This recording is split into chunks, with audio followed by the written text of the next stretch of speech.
Et aujourd'hui, nous allons apprendre à gérer un budget pour investir encore plus. Et oui, nous savons tous que l'investissement est une clé majeure pour atteindre l'indépendance financière et réaliser ses projets de vie. Mais avant de pouvoir investir efficacement, il est essentiel de maîtriser l'art de la gestion de budget. Un budget bien géré ne se contente pas de vous aider à éviter les découvertes. Il libère surtout des ressources supplémentaires pour que vous puissiez investir. Alors dans cet épisode, nous allons explorer des stratégies pratiques pour optimiser vos finances au quotidien. Et pour cet épisode, j'ai l'honneur d'être avec Charlotte Leruse, experte en gestion de budget. Et avant de commencer cet épisode, n'oubliez pas de nous aider en nous mettant la note de 5 étoiles sur Spotify ou Apple Podcast. En effet, cette simple note nous aidera à continuer à créer du contenu de qualité. Et en plus de ça, si vous nous écoutez mais vous n'êtes toujours pas abonné, cliquez tout simplement sur le bouton s'abonner. Bonjour Charlotte, enchanté d'être avec toi aujourd'hui. Ça me fait extrêmement plaisir de pouvoir t'interviewer sur l'art de la gestion patrimoniale, notre podcast, et puis sur un sujet qui tient à cœur à pas mal de personnes qui nous écoutent, comment gérer son budget pour investir plus. Ce que je te propose Charlotte, c'est de te présenter rapidement forcément, puis après on va directement attaquer le sujet. Eh bien, merci de m'avoir invitée. Donc, je m'appelle Charlotte, je suis juriste de formation et à côté de ce métier, je suis également coach, on va dire, en investissement. Et donc, j'ai un podcast qui s'appelle Money Mindset où on parle d'argent, de budget et d'investissement. Ok, et de ton côté, qu'est-ce qui t'a lancé dans la gestion de budget? Parce que tu n'étais pas forcément faite pour ça au départ, quand on a discuté avant le podcast. Tu étais plutôt de formation juridique, c'est ça, je crois? C'est ça, voilà, j'ai fait 6 ans de droit, du coup. Mais en fait, tout de suite, en entrant dans la vie active, j'ai très très vite acheté une maison, en fait, 2 mois après avoir commencé à travailler. Et je me suis retrouvée face à la réalité financière de beaucoup de monde, en fait, à devoir rembourser des crédits, à faire des travaux, etc. Et c'est là que directement, donc dès le lancement de ma vie d'adulte, j'ai mis en place avec mon mari vraiment une gestion des finances personnelles extrêmement cadrée pour pouvoir justement rembourser une partie des crédits que nous avions contractés et puis pour la suite avoir une vie financière meilleure. Et au jour d'aujourd'hui, donc à 33 ans, je suis propriétaire de 3 maisons et 2 appartements. Ok, et de ton côté, Charlotte, pour en savoir encore un petit peu plus, pourquoi le podcast, du coup, pour transmettre un petit peu tout ça? En fait, on a des gros consommateurs de podcasts. On trouve qu'il y a beaucoup de valeur dans les podcasts, peut-être plus que sur beaucoup d'autres supports. Et par contre, on n'arrivait pas à trouver le podcast justement pour des gens débutants qui souhaitaient améliorer leur gestion de leurs finances personnelles, se lancer dans l'investissement, mais vraiment avec un niveau, on va dire, de débutant. Et plutôt que d'attendre que quelqu'un crée ce podcast qu'on attendait, on a décidé de le lancer nous-mêmes. Ok, bon bah c'est super, on est un peu sur la même vision et c'est pour ça aujourd'hui que on se permet de s'interviewer presque mutuellement, parce que je vais venir chez toi juste après, ou tu vas passer sur le mien avant, on verra quand c'est C'est ça. publié, mais c'est vrai que c'est cette gestion de vouloir transmettre le plus d'informations au plus grand nombre et de l'information gratuite et de qualité, parce que quand moi j'écoute tes podcasts, je les trouve toujours très intéressants et on apprend beaucoup de choses. C'est l'objectif en tout cas. Eh ben, on est parti sur le sujet que tout le monde attend. Déjà, premièrement, comment on gère son budget? Pourquoi il faut apprendre à mieux gérer son budget? Eh bien, pour moi, il faut apprendre à mieux gérer son budget parce que j'aime à dire que le savoir, c'est le pouvoir. Donc déjà, ne serait-ce que connaître ces chiffres, même ces chiffres actuels, savoir ce qu'on dépense et aussi savoir ce qu'on gagne parce qu'on serait surpris du nombre de personnes qui ne savent même pas vraiment ce qu'ils gagnent sur une année complète. On parle évidemment dans salaire, mais on parle des rentrées, on va dire allocations sociales, pensions alimentaires, impôts, ça peut rentrer, ça peut sortir, ça dépend un peu de sa situation. Donc voilà, avoir une vraie vision de sa situation financière, ça permet déjà de vivre au quotidien une vie plus sereine, mais surtout de pouvoir faire de vrais projets. Des projets personnels, des projets d'investissement, aussi des projets professionnels, parce que comment faire par exemple une reconversion professionnelle quand on ne sait même pas où on en est au jour d'aujourd'hui financièrement.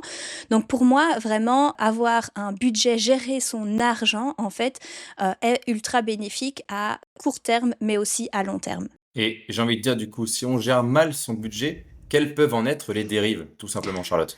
Ah bah, les dérives, elles peuvent être énormes, hein. On peut aller jusqu'au surendettement parce qu'en fait, il y a des mauvais choix qui peuvent arriver très vite. Donc ça, on va dire, c'est le pire des cas, celui qu'on voit quand même comme le plus grave et heureusement qu'il n'arrive pas à tout le monde.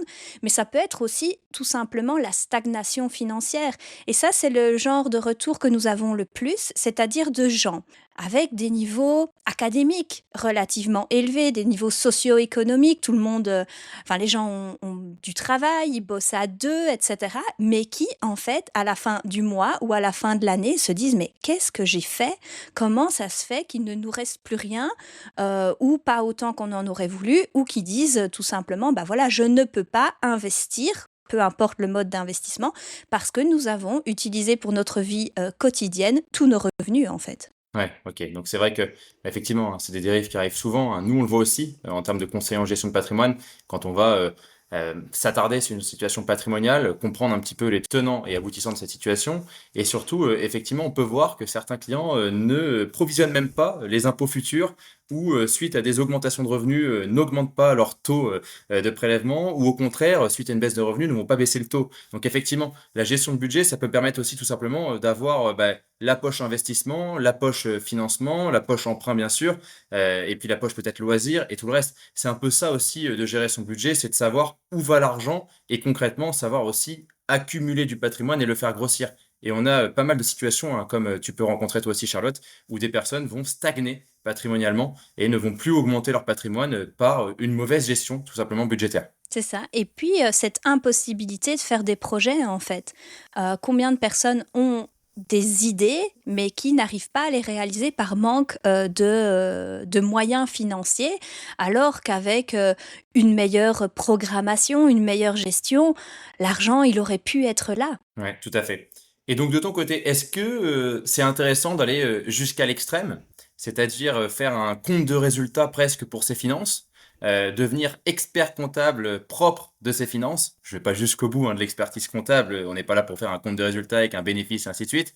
Mais juste, est-ce qu'on est obligé de mettre ça dans un tableau Excel? Comment toi, tu vois la chose par rapport à ça et comment tu peux aider des personnes à mieux gérer leur budget pour pouvoir surtout investir plus à côté et donc développer leur patrimoine financier et immobilier? Eh bien, moi, j'ai pour philosophie que chacun fait en fonction de ses capacités et aussi en fonction de ses envies. Certains aiment les supports papier, d'autres aiment les supports informatiques. Il y a plein de supports papier qui existent, qui sont tout prêts, hein, qu'on achète à 15 euros à la FNAC. Il y a aussi un simple cahier quadrillé qu'on peut noter. Et puis, pour les gens qui sont plus avancés, qui aiment avoir une vision plus approfondie, ce qui est notre cas et ce qui est certainement le tien également, évidemment, Excel, par exemple, est un outil excellent qui permet, nous, on suit notre budget donc depuis 2015, donc on a vraiment des graphiques, on peut voir toute l'évolution, y compris de notre valeur nette, donc de notre patrimoine, etc. Mais tout ça, c'est pas obligatoire, c'est une possibilité. Et puis, au fur et à mesure qu'on se sent plus à l'aise aussi, on peut développer son petit outil à soi. Mais il faut aussi savoir, pour ceux que ça intéresse, sur Excel, il y a des modèles, en fait. Il suffit de noter budget dans la barre de recherche Excel. Il y en a qui sont préfaits. Nous, on en a un qui est disponible sur notre site internet gratuit en téléchargement, qui est une version extrêmement simple pour les gens qui auraient envie de se lancer sur un modèle préétabli. Mais voilà, il n'y a vraiment pas de règle et c'est vraiment en fonction du support que les personnes aiment et de leur capacité, on va dire, en informatique, quoi. OK Charlotte, parfait. Et toi, du coup, comment tu accompagnes quelqu'un pour qu'il puisse gérer son budget tout seul? En fait, comment tu rentres dans ses finances pour tout simplement l'aider à faire le point? Souvent, on a l'impression que ce sont les personnes qui ont moins d'argent qui ne gèrent pas leur budget. C'est totalement faux, hein. Tu l'as dit toi-même, Charlotte, il y a des personnes qui gagnent beaucoup, beaucoup d'argent et qui se retrouvent quand même à la fin de l'année en se disant, mais où est passé mon argent? Comment on peut apprendre à gérer son budget et comment surtout on gère son budget quand on est seul? On parlera de la situation en couple par la suite, mais comment gérer son budget tout simplement quand on est seul? Eh ben, déjà, tout simplement, en étant, pardon, honnête avec soi-même.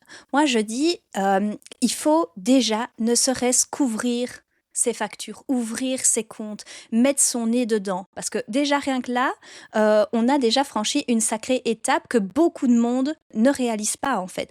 Et donc, quand on est tout seul, hein, eh bien, moi, je dis, vous prenez le temps d'aller regarder réellement votre situation financière.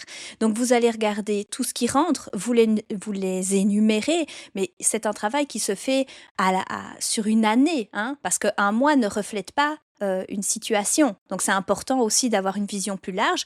Au départ, évidemment, on ne saura pas toujours remonter un an en arrière, donc on va plutôt remonter sur 3 mois, mais au fur et à mesure qu'on va faire ce suivi, il est important d'élargir la vision pour justement intégrer, comme tu l'as évoqué, les notions d'impôts, mais aussi, hein, il ne faut pas oublier qu'on va payer, par exemple, chez vous, c'est taxes, parce que je suis belge, on ne l'a pas signalé, mais nous avons ce qu'on appelle le C'est vrai. précompte immobilier, mais qui est l'équivalent de votre taxe, c'est comment, taxe d'habitation, Taxe foncière, tout à fait. taxe foncière, voilà. Et ça, c'est qu'une fois par an, c'est pas en mensuel. Or, c'est quand même pas négligeable.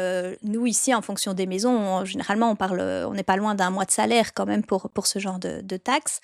Donc voilà, il est important, la première étape, qui est l'étape la plus importante, c'est d'aller voir ces chiffres, et ces vrais chiffres, pas ceux qu'on a en tête, ceux qu'on a sur son compte, l'argent qui rentre, l'argent qui sort, pour qui, comment, les contrats qu'on a souscrits, etc.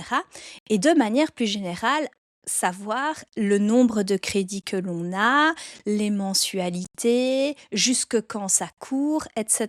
Donc déjà, en fait, quand on aura franchi cette première étape, on aura déjà pris conscience de sa situation financière actuelle. Et à partir de là, mettre en place le budget, ce sera facile parce que ce sera simplement reporter pour les prochains mois ce que l'on a vu pour les mois passés, et éventuellement adapter si on a constaté qu'il y avait des choses qui étaient bien plus élevées que ce qu'on imaginait, et c'est souvent le cas pour des postes comme l'alimentation. Si tu poses un peu des questions autour de toi, ou si tu te poses la question à toi-même de dire, bah, tiens, c'est quoi mon budget? Je dis alimentation, mais je parle aussi, hein, du shampoing, etc., hein, ça inclut tout. Eh bien, la plupart des gens sous-estiment complètement ce poste de dépense, alors qu'il peut vraiment être considérable, encore plus si on vit en couple avec des enfants, etc. Et en fait, une fois qu'on a pris conscience de ces chiffres, et si on se rend compte que ceux-ci sont trop élevés, eh bien, on peut adapter pour le futur en se fixant un budget limite, on va dire, qu'on ne souhaite pas dépasser. Ok. Et de ton côté, Charlotte, est-ce que tu suis ces fameuses méthodes 50, 40, 10 pour l'investissement, 40, 40, 20? Enfin, on en entend souvent hein, sur les réseaux sociaux, les différents réseaux sociaux, avec des méthodes de budget pour conserver une partie pour l'investissement. Et c'est ça aussi l'objet de ce podcast, c'est comment on investit plus, comment on met en place un budget. Sur ce côté-là, est-ce que toi, tu as une méthode à mettre en place? Est-ce que toi, tu estimes qu'il y a un pourcentage qui doit être réservé à l'investissement? Ou est-ce que c'est plutôt un montant? Comment tu vois la chose? Moi, je partage pas du tout ces méthodes pour une raison simple, c'est que je pense que chaque situation est unique.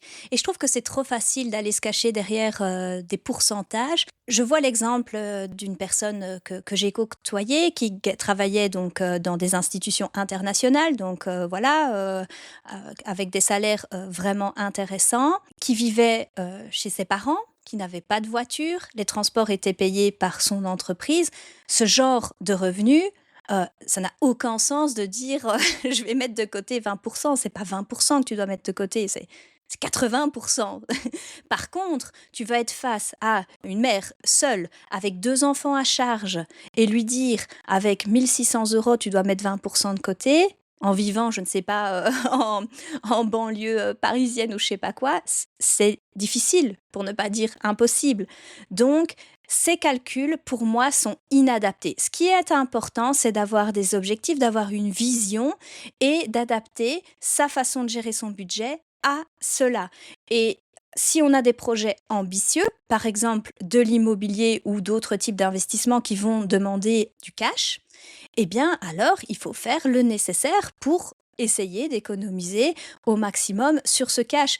Mais je n'aime pas cette idée de se cacher derrière des pourcentages. Ça doit vraiment être adapté à sa situation personnelle, et il faut accepter que pour certains c'est possible plus et pour d'autres ce n'est pas possible. Eh ben, écoute, Charlotte, là-dessus, on est totalement d'accord. Et c'est pour ça aussi que le métier de conseiller en gestion de patrimoine existe, hein. C'est pour s'adapter à la situation personnelle, professionnelle et familiale du client. Ce n'est qu'en s'adaptant à cette situation-là qu'on peut trouver réellement le montant qu'on peut investir tous les mois, le montant qu'on doit réserver effectivement à la poche alimentation, le montant qu'on peut réserver à la partie loisirs. Nous, de notre côté, on va plutôt baser sur la partie investissement.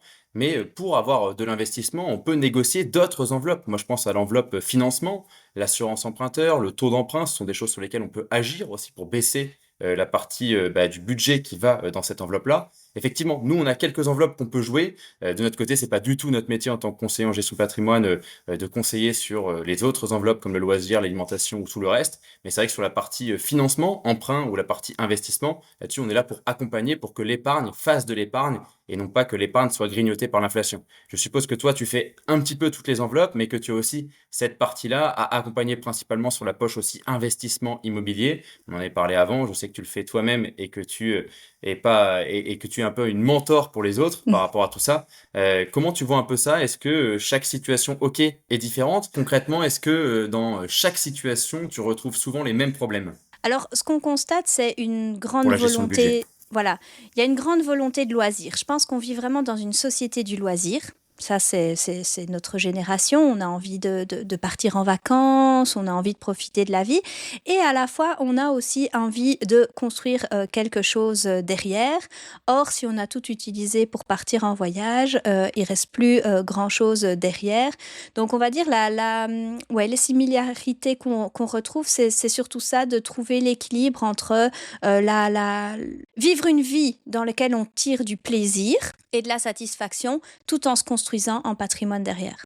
OK, donc oui, des similarités sur le côté peut-être, des fois de certaines personnes qui vont trop dépenser dans certaines, enveloppes et non pas, préparer leur avenir financier. Parce que préparer leur avenir financier, c'est aussi peut-être prévoir que dans 20-25 ans, on sera beaucoup plus indépendant financièrement, que, si on n'avait rien fait et c'est aussi ça le but, hein, c'est l'indépendance financière à terme avec la préparation à la retraite un peu plus tôt que prévu et peut-être la possibilité de se dégager, de son emploi salarié un peu plus tôt que prévu. Mais c'est vrai que si on fait pas d'efforts à un moment, on ne peut pas forcément avoir ce retour sur l'effort 15, 20 ou 25 ans plus tard. C'est clair. Et de ton côté, Charlotte, parce que tu dois être aussi habituée à pouvoir orienter les personnes qui sont en couple, comment ça se passe chez les couples? Qui paie les impôts? On a toujours la fameuse question de est-ce que je dois choisir le taux individuel, le taux personnel, le taux commun? Enfin, je vais pas rentrer dans le détail, mais toi, ce que tu vois, qui paie les impôts? Est-ce que c'est une enveloppe globale? Est-ce qu'ils font 50-50? Est-ce que chacun paye au niveau de ses revenus? Qu'est-ce que tu vois, toi, concrètement là-dessus et qui va payer les charges également? Alors nous sommes belges, comme je te le disais, donc le système d'impôt est tout à fait différent. En fait, en Belgique, c'est pas le même mode de fonctionnement. Par contre, par rapport au couple, ce que je peux dire dans la gestion financière du couple, c'est que pour moi, la clé de voûte d'un système de couple qui fonctionne, dans tous ses aspects, mais du coup dans l'aspect financier, c'est la communication. Parce que combien de couples, en fait, ne parlent pas argent ou ne parlent pas suffisamment d'argent et que quand ils en parlent, ça se passe mal. Et donc, ce qui est important, c'est que tout ce qu'on a vu au niveau de la réalité financière d'une famille, la réalité financière donc d'une gestion au quotidien d'une maison, etc., et les projets futurs, pour moi, ce qui est important, c'est qu'ils soient définis à deux et qu'ils soient gérés à deux. Ça signifie pas que les deux membres du couple vont être dans le carnet ou dans le dossier de budget. Ça signifie simplement qu'il y a une réelle transparence entre les deux personnes sur les chiffres, sur les rentrées, sur les sorties. Parce qu'en fait, c'est incroyable le nombre de compagnons ou de compagnes qui ne connaissent pas la situation financière de leur ménage. Et ça peut aussi amener à des situations difficiles. Parce que s'il y en a un des deux qui, justement, même pour faire plaisir, va aller acheter ou offrir quelque chose à l'autre, à un enfant, etc. Alors qu'en fait, la situation financière ne le permettait pas, ou en tout cas que c'était peut-être pas la meilleure idée. L'autre risque d'être fâché, on va dire, par cette situation. Et en fait, il fallait avoir une vraie connaissance de la situation financière. Donc moi, je dirais qu'avant même de discuter répartition, etc., c'est d'avoir un réel dialogue sur la réalité financière. Et derrière, là encore, les choix, ils se font aussi en fonction de la situation personnelle et des convictions intimes aussi des personnes. Voilà, est-ce que vous êtes marié, est-ce que vous n'êtes pas marié, est-ce que vous avez une vision du futur ensemble ou pas, si vous avez envie absolument de tout séparer ou au contraire de construire quelque chose ensemble en sachant que ces séparations, il y aura aussi séparation du patrimoine. Est-ce qu'il y a eu un patrimoine avant cette rencontre ou est-ce que ce patrimoine s'est construit à deux? Voilà, c'est tout ça qui est important, mais je pense vraiment que la seule bonne manière de fonctionner, c'est de parler, de regarder ensemble, ne serait-ce qu'à la fin du mois ou en début de mois, quelle est notre situation et d'avoir des projets communs et donc des ambitions communes qui permettent justement des efforts aussi partagés par les deux membres du couple. Ok, c'est très très clair par rapport à tout ça. Enfin, la partie investissement, Charlotte. Toi, comment tu fais déjà pour investir tous les mois? Est-ce que tu es plutôt la team où il faut se payer en début de mois, c'est-à-dire investir en début de mois et se forcer à investir en début de mois, c'est-à-dire se payer en premier? Ou est-ce qu'il faut plutôt se payer en fin de mois en fonction du budget qui a été utilisé? Est-ce qu'il faut investir plutôt en fin de mois? Comment tu vois la chose par rapport à ça? Parce que c'est une question aussi que beaucoup de personnes peuvent nous poser. Est-ce qu'il faut mettre en place des versements mensuels sur des enveloppes, peut-être des versements mensuels sur de l'immobilier, avec tout simplement une enveloppe immobilier qui va être réservée à la poche financement? Comment tu vois ça? Payer en premier ou payer en dernier? C'est ça. Je pense que quand on est un investisseur ou on va dire un épargnant débutant, la technique du se payer en premier est une bonne technique, à condition aussi qu'elle soit en adéquation avec le reste des dépenses dont on a parlé. Parce que ça ne sert à rien de se payer en premier et le 15 du mois d'aller rechercher cet argent sur là où il est. Parce que ça aussi, c'est ce que beaucoup de monde fait et voilà, c'est totalement ridicule. Donc je dirais que quand on débute, quand on met en place son budget et qu'on apprend la rigueur, on va dire financière, se payer en premier est une bonne chose. Par contre, voilà, quand on a 10 ans d'investissement derrière soi, qu'on est drillé, qu'on sait très bien ce qui va sortir, etc., il n'y a plus cette nécessité absolue au premier du mois d'avoir l'argent qui sort. Moi, je ne le fais pas et je sais très bien, par exemple, mon dernier investissement, il sort le 27 du mois et il y aura toujours de l'argent le 27 du mois pour payer cet investissement. Mais ça, c'est avec l'expérience, avec le temps, avec la rigueur. Donc oui, quand on commence, je dirais se payer en premier, en ayant pris en compte l'entièreté de sa situation. Ouais, et puis moi je suis plutôt là-dessus aussi. En plus, effectivement, investir tous les mois permet aussi, dans certaines stratégies, de bénéficier d'opportunités de marché financier. Il faut savoir aussi que quand on investit tous les mois, on prend moins de risques sur les marchés financiers que quand on investit en une seule fois, parce qu'il vaut mieux acheter avec la méthode DCA, Dollar Cost Average, c'est-à-dire verser mensuellement sur des marchés financiers ou sur d'autres investissements. Il faut savoir que verser tous les mois peuvent permettre tout simplement de réduire le risque d'un investissement. De ton côté, est-ce que tu veux rajouter des choses, Charlotte, qui te paraissent très importantes, ou est-ce que on en a fini pour aujourd'hui? Je voudrais juste rajouter, parce que peut-être que je n'ai pas été assez méthodologique dans la construction du budget. Donc ça, je vous invite, on a fait un épisode du podcast qui dure presque 1 heure, où on a vraiment pas à pas développé chaque étape de la construction du budget et qui peut se faire du coup sur base du modèle qu'on met à disposition. Donc pour les personnes qui voudraient vraiment débuter là-dedans, ils peuvent aller écouter, je ne sais plus très bien, c'est genre l'épisode 40, je pense, du podcast, pour vraiment avoir une méthodologie extrêmement précise, claire et travaillée. Et pour le reste, je dirais juste, c'est pas si compliqué que ça. N'ayez pas peur et une fois traversé un peu l'épreuve, on va dire un petit peu douloureuse de simplement mettre ces chiffres face à ses yeux, après avoir un budget et avoir une vue réelle de sa situation permet vraiment de prendre en main sa situation financière et puis, in fine, de développer son patrimoine. Ok, et on rappelle ton podcast? Voilà, donc mon podcast, c'est Money Mindset, le podcast qui est disponible sur toutes les plateformes d'écoute. Bon, merci beaucoup, Charlotte, pour ton intervention. Tu nous as appris des choses sur la gestion de budget. C'est important de comprendre qu'effectivement, c'est toute une méthodologie à avoir. Et effectivement, vous avez la partie investissement, la partie alimentation. Il y a plusieurs poches dans un budget à prendre en note. Et il y a beaucoup de poches dont on n'a pas conscience aussi. Et c'est pour ça que faire un point, faire un bilan sur ses finances, ça peut souvent être très important pour mieux les gérer, tout simplement. Et déjà, mieux les gérer, ça vous amènera vers quelque chose de plus rentable financièrement sur le long terme. Il faut bien comprendre que c'est sur le long terme. Comme l'a dit Charlotte, c'est pas en 3 mois qu'on gère un budget, c'est 1 an, 2 ans, 3 ans. Charlotte, ça fait depuis 2015, si j'ai bien compris, que tu gères ton budget. Et c'est peut-être qu'à partir de 3-4 ans que tu as vu que ça avait directement un impact sur ta situation financière et immobilière. Ça prend du temps, mais plus on s'y met tôt, plus vite ça arrivera du coup dans l'autre sens. C'est ça, exactement. Eh bien, merci beaucoup Charlotte pour ton intervention. Merci à toi, Jérémy. Et maintenant que vous avez compris qu'il est essentiel de maîtriser l'art de la gestion de son budget, et oui, car un budget bien géré vous permet d'investir encore plus. Alors maintenant, si vous avez encore une fois apprécié cet épisode, n'hésitez surtout pas à nous mettre la note de 5 étoiles sur Spotify ou Apple Podcast. Cela nous permettra encore de continuer à grandir et à vous offrir du contenu de qualité. Et si vous nous écoutez mais vous n'êtes toujours pas abonné, cliquez tout simplement sur le bouton s'abonner. Et si vous souhaitez aller plus loin, vous pouvez également aller écouter l'épisode 78, La holding est-elle un paradis fiscal accessible à tous ?